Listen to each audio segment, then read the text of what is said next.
লক্ষ্য একটি, মানুষের সহানুভূতি অর্জন।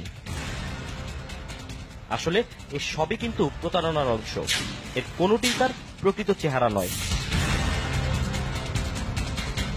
কেন এই পথ বেছে নিলেন রাজু নামের এই ছেলেটি?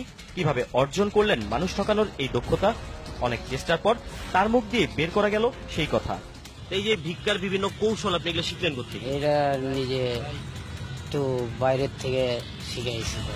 বাইরে থেকে শিখেছেন? কিভাবে, কোন জায়গা? এই ধরেন মাদ্রাজ গেছিলাম, এই জায়গার থেকে শিখে আইছি। শিখে আয়া ভাই বাংলাদেশে 5 বোন বিয়ে দিল এই ভিক্ষা করে। হ্যাঁ, ইন্ডিয়ায় ধরেন প্রতি মাসে 3 বার যাওয়া যায়। ইন্ডিয়াতে রাস্তাতে, দিল্লিতে, হাওড়া স্টেশনে, সব জায়গায় ভিক্ষা করি। বিদেশের মাটিতে কেবল ভিক্ষাই নয়, প্রতারণার জাল বিস্তার করে ভারত থেকেও সে আদায় করে আনে প্রতিবন্ধী ভাতা। সে টাকা আনতে প্রতি 3 মাসে অন্তত একবার যান তিনি ভারতে। এই ধরেন বাইরে যাই, ভাতা মতা আনি। কিসের ভাতা? এই প্রতিবন্ধী ভাতা আনি। কোথা থেকে? এই ইন্ডিয়ার থেকে।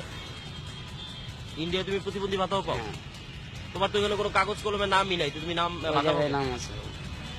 ওখানে নাম আছে? হ্যাঁ, ওই জায়গায় প্রতিবন্ধী। ইন্ডিয়া থেকে কত টাকা পাও? ইন্ডিয়ার থেকে যেটা পাই ওটা বোন খরচ হয়ে যায়, মা খরচ হয়ে যায়। বোনের খরচ পার খরচ হয়ে যায়। ওইটা থেকে পাই 20,000 টাকা।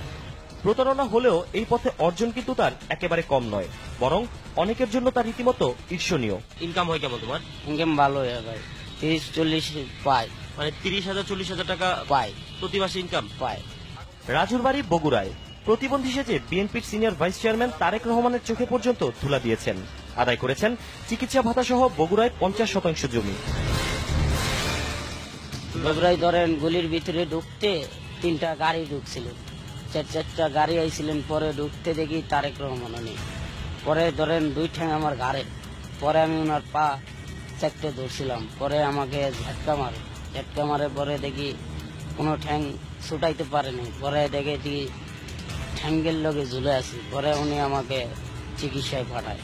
পরে উনি আমাকে চিকিৎসার থেকে পরে 50 শতক জায়গা দিছিলেন, এক বুড়িরে দিছিলেন 10 শতক দিয়ে। পরে সব আওয়ামী লীগের মান্নান লয়ে গেছে। তোমার কিভাবে, তোমার কাছে জায়গা নিল কেমনে? হে ধরেন মেলা কিল গেটটি বোন আটকে দিছিলেন। বন্ধের আটকে দিচ্ছে? হ্যাঁ, পরে যাই বন্ধের আটকে দলিল নিয়ে গেছে তোমার কাছ থেকে? না না, তাহলে কিভাবে? সে বলছিল, হুমকি দিছিল। এই হুমকিতে পরে আমি দিয়ে দিচ্ছি। কি কি কৌশলে চলে ভিক্ষাবৃত্তি? কত ভাবে ভাঙতে পারেন নিজের শরীরকে? জানতে চাইলে স্বমহিমায় নিজেকে মেলে ধরেন রাজু।